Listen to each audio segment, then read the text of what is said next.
Good morning, everyone, and welcome to our Alumni Chapter Scholarships Homecoming event. My name is An, the Chief Program Officer at Cal Alumni Association. For today, this is our first event of its kind, bringing our alumni chapter leaders, some of our panelists, our alumni who will share their perspective on building community and supporting our Cal students. So now I'd like to switch back to and introduce you to our moderator today. We are really lucky to have Sherry Hu is an Emmy Award-winning reporter and anchor, longtime volunteer with the Cal Alumni Association, and Sherry is an alumna from the class of '74. And most importantly, she is a longtime mentor and volunteer to our students. So with that, let me go ahead and turn it over to Sherry. Hi, thank you very much. And thank you to Chloe and the Cal Alumni Association for getting us all together today.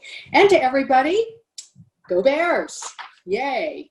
I have to confess, I love homecoming. I sound like a nerd because I love being a student again and listening to lectures, revisiting Wheeler and Dwinell halls, of course, when we could. And of course, I get to meet all of you, students, soon-to-be grads, and recent grads, the new alums. I think it's really important because we now turn to you to carry on the Cal legacy of leadership. And so for that reason, please, let's stay connected. And we have other panelists today who are going to tell you why. So let's get started. I'd love to introduce to you my fellow Cal Bears, Miller Allen, Candace Elder, Ben de Guzman, and Wendy Villalobos. So Miller, we're going to start with you. Please tell us a little bit about yourself, and for you and the other panelists, also tell us why Cal was a real game changer for you. Thank you, Sherry, and thank you to the CAA for inviting me to be on the panel. And it's really great to talk directly to students, so I'm very excited about that. Yeah, my name is Miller Allen. I am from Oakland, California. Yeah, Oakland, go Oakland.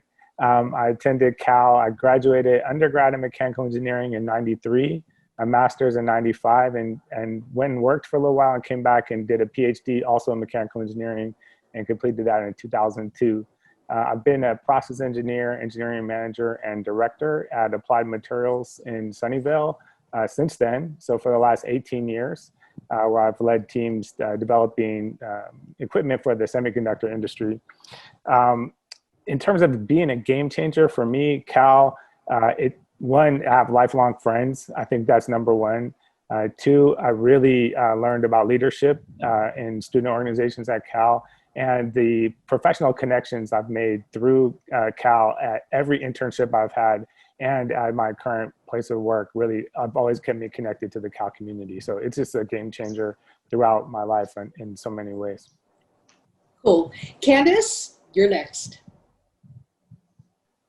Hello, good afternoon, everyone. My name is Candace Elder. I am born and raised in Oakland. I am class of 2006. I majored in political science, minored in African American studies, went on to get my master's in criminal justice from the University of Cincinnati.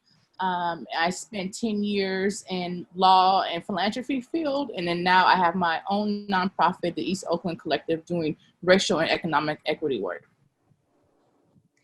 Thank you, Candace. And Ben, continue on, please.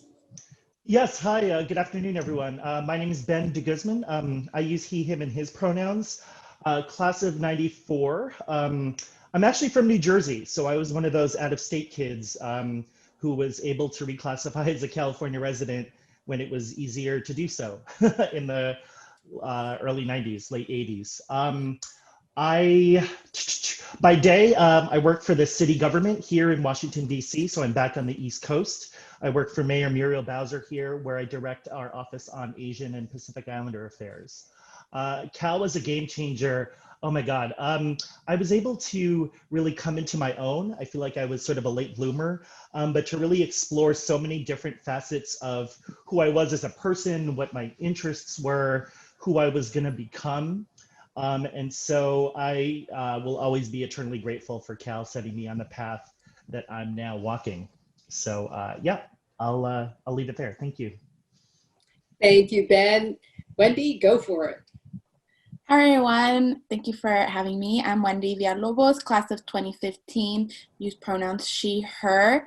and I graduated with a bachelor's in Spanish, Portuguese, Latin American literature, and an education minor, really looking at the U.S. educational system, public schools, and the racial inequities in that. So I've worked in the field of public education for about 10 years now, in different capacities, from being a tutor to being HR specialist at a bilingual learning center. And I then transitioned slightly into corporate world of tech innovation consulting.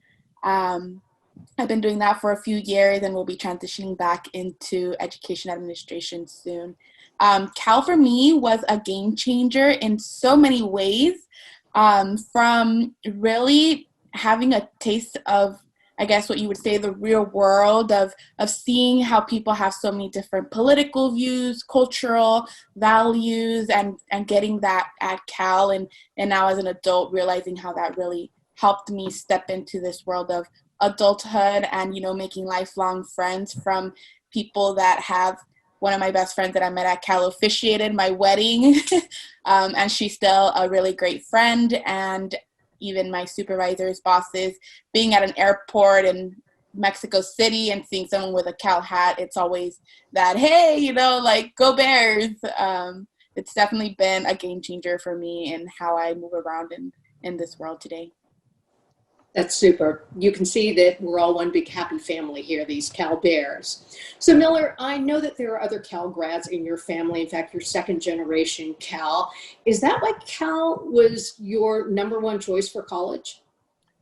Yeah, thanks, Sherry. So definitely Cal was always my number one choice. And both my parents graduated from Cal. And my dad transferred from Merritt College, actually, as a transfer student to Cal. And so growing up, it was always Cal. We always watched the big game. My dad took me to the bonfire, I think my junior or senior year, to make sure I knew like what the whole atmosphere was like. My uncle also went to Cal. He's a little bit younger than my mom, but it was always Cal, Cal, Cal. So the indoctrination was very strong. But that was half of it. The other half was I was interested in becoming a mechanical engineer, and Cal was in the top 3 and still is at the time in that field.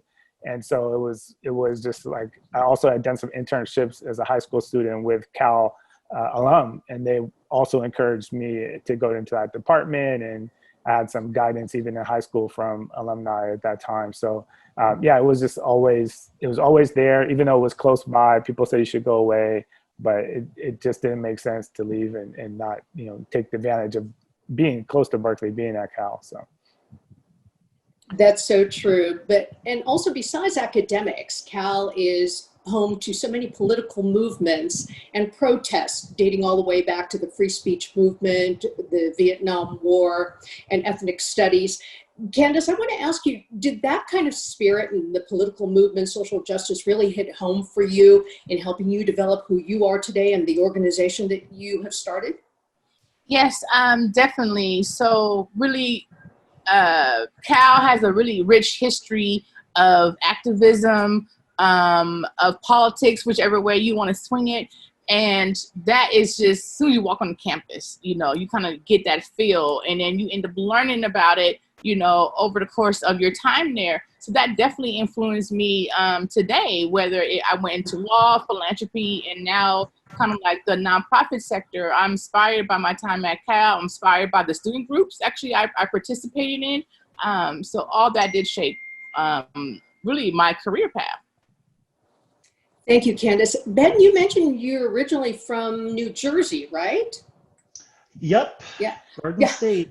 Okay, so you have to tell us then why you chose Cal, but also going back shortly after graduation, you went back to the East Coast. In fact, you're now settled in DC. And I wonder what kind of East Coast bias you've encountered, knowing people knowing that you're Cal and West Coast. Yeah, I feel like when I probably had internalized New Jersey phobia issues and self-hate issues that I needed to work through when I was a kid, because I felt like I needed to get as far away from my parents as I could without having to swim somewhere, right? So I always say that I went to California to go to school, but Cal was really always at the top of my list. We had a family reunion when I was a kid. My cousin was just about to enter as a first year, and so we all went on campus. So Cal was in my head even before I knew what that was. So it always just made sense to me that Berkeley would always be my first choice. I never thought I'd come back to the East Coast, honestly. I thought I fell in love with California. My dearest friends still live there. I say there because we're all virtual now. But I came back East for school, and then, when it came time to figure out what I was going to do with my life, I said, well, nobody stays in DC for too long anyway, and that was 20 years ago. So I guess, but yeah, no, it's what's been really great is everywhere you go, no matter in the world, and I think people here can recognize this, but I mean, in terms of my network, it's been really helpful knowing that you're from Berkeley and being able to connect with colleagues and friends that way. So many really important people in my field are here in Berkeley, and we've actually been able to honor them over the years in our DC Cal alumni chapter, like Secretary Norm Mineta, former policy advisor to President Obama, Cecilia Munoz, who I worked with for a number of years when she was at the National Council of La Raza. And, it's just, it's kind of an additional thing to get you, a second look at people when you're building your networks. But the thing that I think everyone can recognize is that when you see that other person, no matter how far away you are from Berkeley, and they're rocking that Cal gear, you just slip them a quick "Go Bears," and that moment of solidarity is really meaningful. So even here on the East Coast, it happens all the time. Thanks, Ben. Well, let's talk about connections now too. Or actually, no, Wendy, I want to talk to you too, because you mentor students and you've done this for a while. You work in particular with high school students. And I know in working with students within the Oakland Public Schools that sometimes there's a reluctance to have them apply to Cal. Do you find that, and how do you then overcome that hurdle and get them to apply?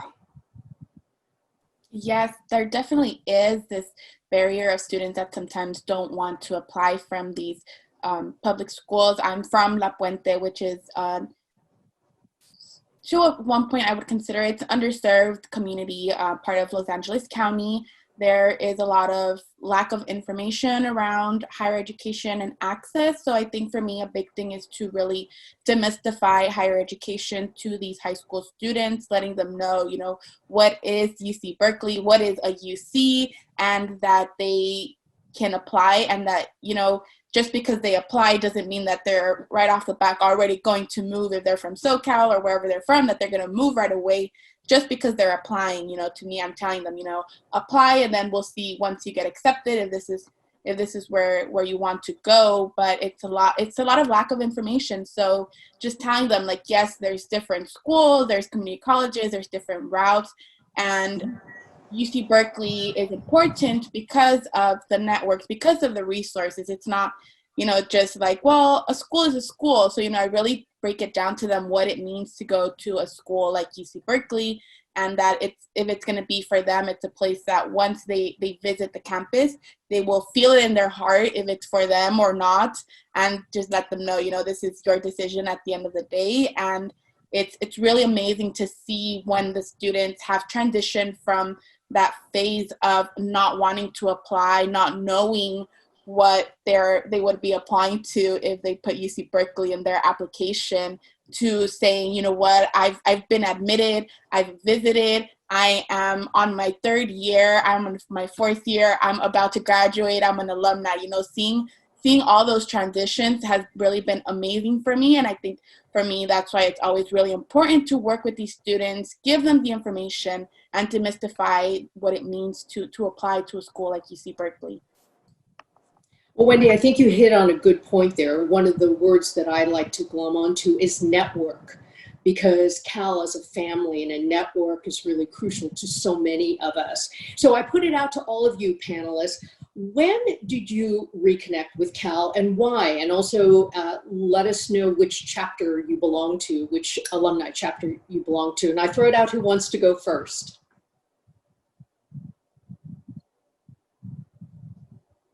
Don't be shy, jump in. Otherwise, I'll call on one of you. I think we're all trying to be polite. I can go first.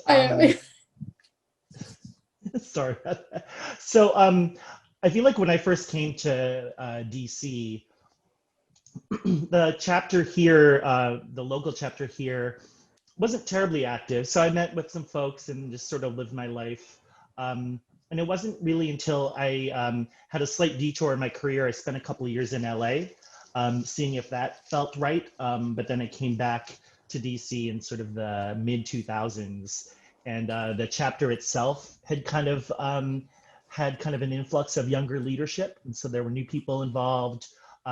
They became chapter of the year that year in 2008 or 9 or whatever it was. So I became involved with them. Helped start our intramural volleyball club. So playing against other intramural, other alumni groups from in DC. There's a lot of alumni groups in DC from different schools and all of that stuff. So, but I've also been involved in our Filipino alumni chapter. There's some of our members that are here on the chat today as participants. And actually, we started a DC chapter of Cal Alumni Pride. Actually, when Alumni Pride became chapter of the year, I think that was 2010. So so I've been able to kind of reconnect with a bunch of different alumni from kind of different walks of life. And so it's been great being here. In some ways, I feel like there's a lot of people that I would have hung out with in Berkeley anyway. Candace, which chapter do you belong to? I belong to the Bay Area chapter of the Black Alumni Club, and actually served on the board of directors for that alumni club for about 3-4 years. And why did you reconnect with Cal and join the Alumni Association, your chapter? Yes, I just felt it was important for networking. There is a wealth of alumni just all across the world, and just to be able to network with people, and also to recruit and encourage other students, particularly students of color, to attend Cal. So really, there was a lot of different committees that the my local Black alumni chapter offered that I wanted to invest in, even mentorship, fundraising, scholarships, etc. Wendy, you mentioned networking again. Yes. So for me, I think I've been so connected to the Cal community that I built when I was a student, and staying in the East Bay after growing up in LA, to me, it was like continuing to stay with my family, like my Cal family. So that's why for me, as soon as I graduated, I made sure to stay continuously engaged. I mean, in terms of becoming a CAA member, I'm not gonna lie, I think the first thing was I want the discount on my car insurance. I'm gonna start making my payments to the CAA.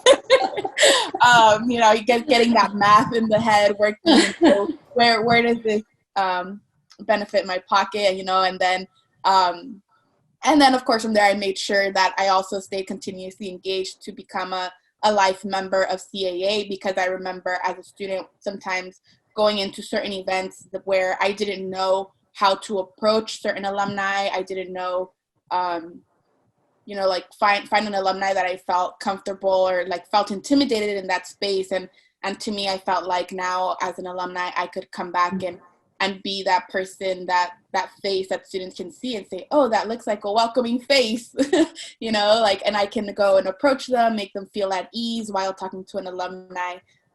That's why to me, it's been important to stay engaged in events like this, and really big shout out to all the alumni that are here right now being present for the scholars, because our presence here of each and every one of us really makes a difference for the students. They get to hear all of our stories, and all our stories are going to be different and similar in their own unique way. And I've always loved to hear from the students how helpful hearing this from this alumni, hearing that from another alumni really shaped how they move along at Cal and after Cal. I'm a board member for the Chicanx Latinx Alumni Association, and I sit as a co-chair on the East Bay chapter for our Alumni Association.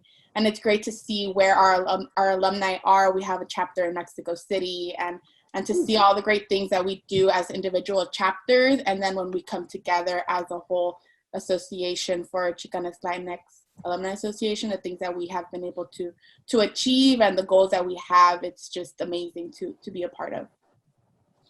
Miller, did you reconnect with Cal right away? Well, yeah, thanks for the question. I would like to just basically say I never felt disconnected from Cal, but there was a kind of a gap in being part of a Cal Alumni Association. So, I always felt, well, first of all, I was a student for a really long time, undergrad plus grad. I felt like I hadn't left Cal for over 10 years. So that connection was strong, and I still knew students, and I still knew grad students who were still on campus for years after I graduated. So the connection with the students and just personal connection to Cal was always there, still going to games, all of those things. But to be part of the Cal Alumni Association, it did take me a long time to come back and see, what the attraction was there and the merits of that. So I'll tell a little bit about that story. I was as an undergrad and grad student officer and president of the Black Engineering Science Students Association and its graduate counterpart. And we had a 50-year anniversary in 2018 of the Black Engineering Science Students Association.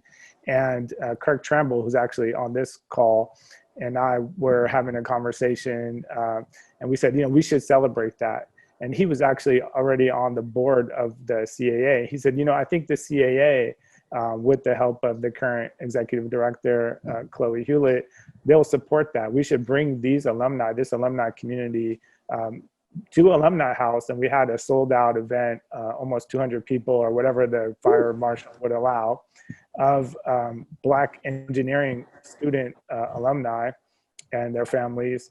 And after that event, we just were like, this community, we actually had the sponsorship and worked with the Black Alumni Association at Cal for that event. But we also said, this is a special community, being in STEM, being on the north side of campus, being one or two in a class of 100 is a different experience when you go to Cal in that frame. And so having all these folks come together, having our mentors in the room, having the keynote speaker who's the current chancellor of UC Davis, who was one of our alum, that just, we're like, we have to keep this going. So we chartered in last year, actually 2019, the Black Engineering Science Alumni Club. And we've had a series of events since then, really connecting with students, getting back on campus, talking to BESA students and BJS students.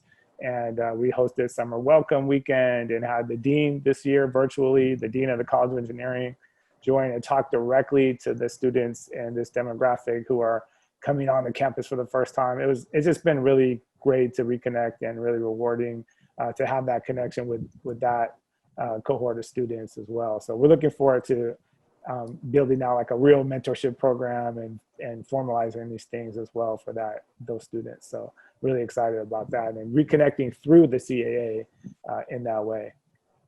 Well, I'm hearing that common theme among all of you, that giving back and mentorship is a very important element in connecting and maintaining your connection with Cal. Miller, can I just have you expand on that just a little bit? Because it really hit home when you said, here you were on the north side of campus in a class and you're the only one. Yeah, usually one or one or two in those classes. And one thing that we did come after being away for a while and coming back to the north side, a lot of the programs that were set up when we were in school that kind of evolved out of the late 60s. When I was a student, it was 1989 when I came in. So minority engineering program, a lot of the supportive services actually have kind of morphed or transformed. So, we can see now there's a gap and the need for mentorship. And we'd heard, rumors that the student organizations had kind of been on the wane, but they've had really great leadership recently, bringing them together. And so, that kind of existence proof that we have graduated and we're alumni, that's really powerful. The current president of the BESA chapter came to that reunion as a freshman, and just a few weeks ago, she opened up and was like, when I came to that reunion, I saw all of you in the room. I was just inspired. Like she changed how she felt about her interaction with the university, what it meant, and that inspired her to become now the president of that organization.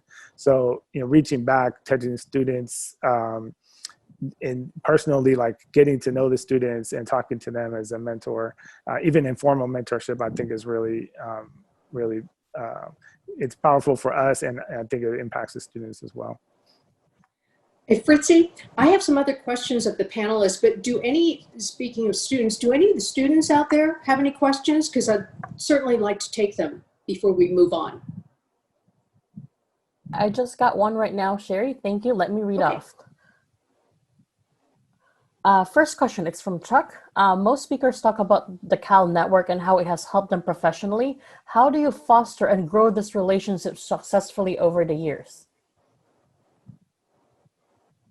Ben, can I turn to you first, especially since geographically you're on the East Coast, so it might be an interesting way to connect, especially during COVID.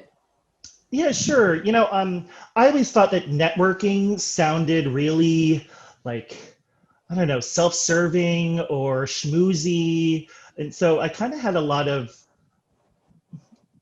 allergy to the term, quite honestly. But I think, talking to, I think he was like a career coach trainer or something like that. But really what made it different for me and made me think about it differently and plugged into what I was already doing was you're not necessarily, making a kind of a transactional relationship where I give you this and you support me in this way, but you're making a connection with someone who has something in common with you, right? Like you went to the same school, you stayed up, all night studying before having to run over to Donnell in the morning for that 8 o'clock final. And so, but at the same time, we have this interest in, policy. So, so to me, it's networking became not so much like, advancing my career, but building kind of a support structure of people with like minds, and being able to find people that I was going to be able to work on things with them. And so, so it made it not about me, but about like building kind of community with folks. So so I just kind of fell into it and have made a really kind of robust network of people here in DC, from California, from Berkeley, from other places, but who are doing the same things that I want to be doing in life.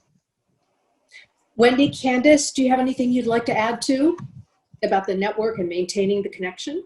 Yes, definitely. Cal alumni, we have a lot of pride. So just, when employers saw that I went to Cal on my job applications, we would talk about it in our job interviews. There was always go Bears. It was always, oh yes, I went to Cal and this year and I did this. I was part of this, and I'm, little known secret. I feel like sometimes, particularly locally, I was like, it was an extra boost, to be hired and landed me the job that I was a former Cal student, and that because there's just kind of like a nature of trust, I think, and also a lot of people, we know the value of our education, and the so it's like knowing that because that person went to Cal, you went to Cal, it kind of just created this unspoken bond. And Cal has I'm actually more involved in Cal since I started my nonprofit 4 years ago than I ever was before, because there's been, because of the nature of the work that I do, like Cal students have reached out to me, student groups have reached out to me, whole departments and professors have definitely reached out to me. I've talked on several panels, forums, the largest one I think being like the Berkeley Forum, which is huge, and I've just it's been a very humbling and grateful experience to be so interconnected, with your alma mater. Wendy, can I have you add one thing to that to broaden it besides networking for the students and soon to be grads? What do you think is the biggest benefit for them to be part of the Alumni Association family and belonging to a chapter? I think the biggest thing for students right now to be a part of an alumni chapter is because they start to see what alumni are doing, where alumni are at, like I mentioned earlier, we each have a very unique story as alumni. And I think, at least for me and for other students, when I was a student and students that I see now, it's sometimes it's a big stress of what am I going to do after I graduate? You know, I'm like, maybe I'm not going directly to my MBA program. I'm not going directly into my doctorate program. And is it okay for me to take a different route? Is it okay for me to do something different or do the traditional route? And I think the biggest takeaway when you are a part of these alumni associations is that you're hearing those unique stories, is that you're learning from others. Even myself as an alumni, you know, I am glad that now I can say I know Miller, I know Candace, you know, in a certain way, and we have some relationship by being a part of this panel in itself kind of brings us together in a new way that, you know, we didn't know each other a month ago, and today we're sitting here on the same Zoom link, and just coming together and making those connections. I know Ben was saying it was kind of like an allergy because it didn't sound as authentic the first time. I also heard networking, right? It sounds like you're faking a smile, like you're pushing yourself to cold call someone. But when you're a part of these events, when you're a part of these alumni association events, it becomes very natural to just say hi and just to see a face again. For me, you know, when the Zoom link popped up at the beginning of this Zoom and I saw On's face, I had seen On at other alumni events, and I was like, wow, I get to see her again. And it's, you know, this joy and happiness for our personal well-being, our just kind of just knowing that we're a part of something bigger. We're a part of a community of such great people, seeing the smiles.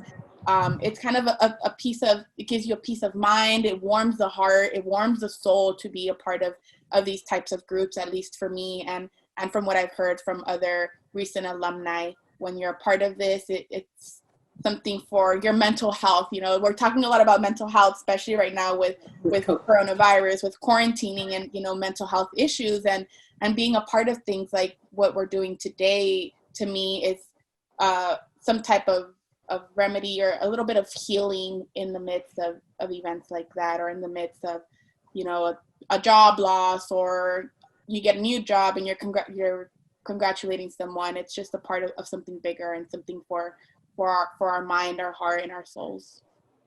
It is very comforting for everybody to get together like this, in particular for homecoming. I think we have another question, right, Fritzy? We actually have two. So the other one, there's a follow-up question. How are you using technology, social media, LinkedIn, Facebook, Instagram to connect and network with alumni and others? Then I'll follow up with the next question afterwards. And in particularly, if I could add on, especially during this time of COVID, because we don't expect to be person to person for quite a while yet. And maybe I could leave it open to Miller. Yeah, sure. So generally speaking, I use Facebook and stay connected with, you know, all of my alumni friends. But specifically in COVID connectivity times, all of our meetings that we've had are virtual. I mentioned the Summer Welcome Weekend event that we had, and it really was an enabler to have people from the East Coast be able to join, have, as I mentioned, the dean be able to join, have all of the students join. So, you know, that I think I would add Zoom to the technology there has been a real enabler.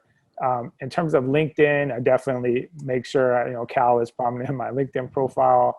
I also ended up taking a class through work that was a professional development program at Cal. So I have this whole network of other people that, whether they went undergrad or grad at Cal, they also, you know, officially like Cal alum through that program. So we're all connected there. So I think, yeah, you know, if it's in your profile, people see it. If it's in your LinkedIn resume, it shows up. You get searches, you can see people are looking for that network. And you know, in engineering, it's extremely strong Bay Area network in engineering for Cal grads, internationally, but definitely, you know, in the Bay Area. So all those people are networked. They're all on those social media platforms as well. So we all stay connected in that way. Fritzy, can I have you take another question? I want to make sure that we get to the student questions before we hit the breakout. Can I say something about LinkedIn? Can I say something about LinkedIn? If y'all know somebody who works at LinkedIn, people who know me offline may know where I'm getting this from, especially the Filipinos here. But if you know somebody who works at LinkedIn, sometimes there's like free trial periods floating around for like their premium subscription.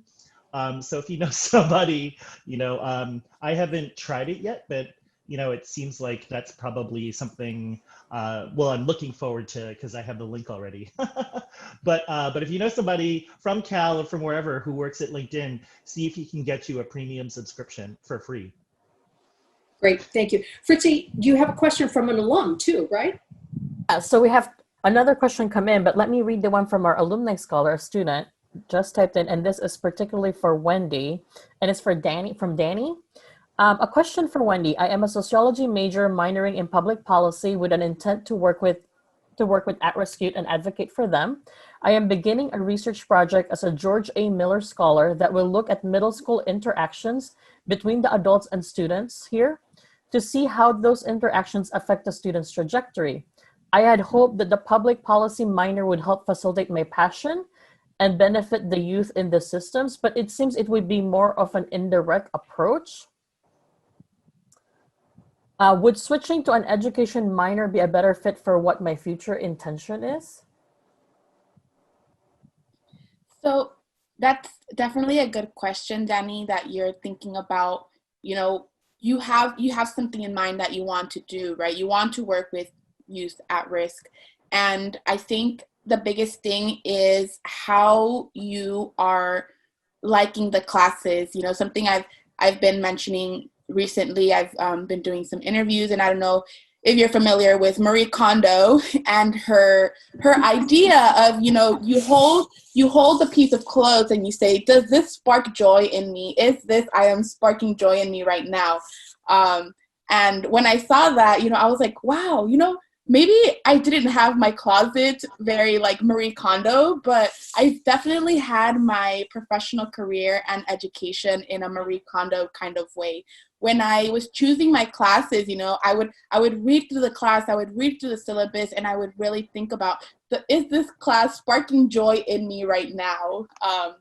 And I think that's really what I recommend for you, Danny. I recommend that if the classes that you're taking in public policy right now are sparking that joy, continue with public policy. And what I've realized is that you will be able to do whatever you want to do as long as you have that passion and as long as you are doing what's sparking joy in you. For me, when I applied to UC Berkeley, I was I was in a business academy and I'm going to do business and I'm going to go to Haas and I'm going to be a CPA as soon as I like a few years after graduating from Cal. And, lo and behold, I did not do that. I am still hoping to get an MBA, but I realized that although I didn't necessarily do Haas, me having my passion for numbers, for accounting, I've been able to have opportunities in that, even though I didn't necessarily do the Haas route, right? As long as whatever you're doing every day is what's really sparking joy, you're going to get there no matter what in your own way. So if public policy is sparking that joy, I would say stick with it and you will be able to do your intentions and your goals as long as you're following that route and whatever your heart is telling you. If you are not happy, then I would definitely recommend seeking your advisor, talking to them and letting them know what is the best route to make that change based on where you're at. Thank you, Wendy. Fritzy, why don't we take the one question from the alum and then we can go to the breakout rooms. Does that sound good? Sounds great. So this is the last questions we have. Which chapters would you say are the most active in the Bay Area?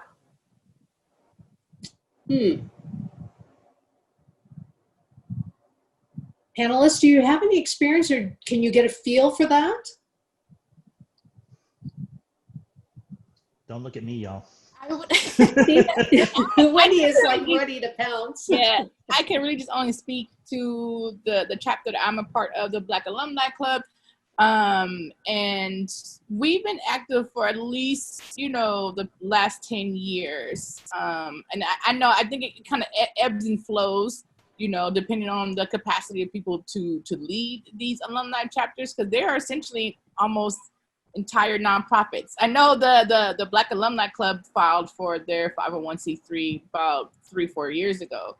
So it's a lot of work, but I hope that all the chapters are active and that everyone's able to join once they graduate. Anyone else? Miller, I would imagine for you too in the STEM that it's also dependent on how many students get apply to these programs, to the STEM programs. Yeah, the number of students is pretty consistent in terms of the chapters. Again, our chapter is really new. You know, we're just over a year old, and so you know, in terms of activity, we're averaging about an event a quarter. And then we're also just joining in and attending some of the student events directly. So, you know, we have a lot of energy, I think, because we are so new. And so I think one of the things that was really nice, the CAA has had town halls for the exec boards of each of the organizations. And last month, I really got to hear what some of the other organizations were doing, and I was really impressed. I was like, oh, you know, we have to grow our membership to be able to do those things. And I don't know if any of those folks are on the call, but there was one in Southern California, or I think it was Cal in the Desert or something like that. And I was like, wow, you guys did that, and you raised money that way. And so if you're, you know, I would defer to maybe one of the CAA chapters people to give a shout out to one of those chapters, because I want to be mentored by those alum on how to grow our chapter in that way too. So I think An just put something in the chat. So yeah, there's some great chapters out there. If you're looking for something really specific, it's probably out there. And if you go through the chapters list, and if you haven't found it, you can try to create it, and that's kind of the route that we ended up going. So, hi all! Thank you all to our panelists, chapter leaders and members, and alumni scholars for joining us today. I hope you all enjoyed connecting with each other. Now more than ever, it's so much more important that we rise together as a Cal community. Thank you for joining us today, and go Bears!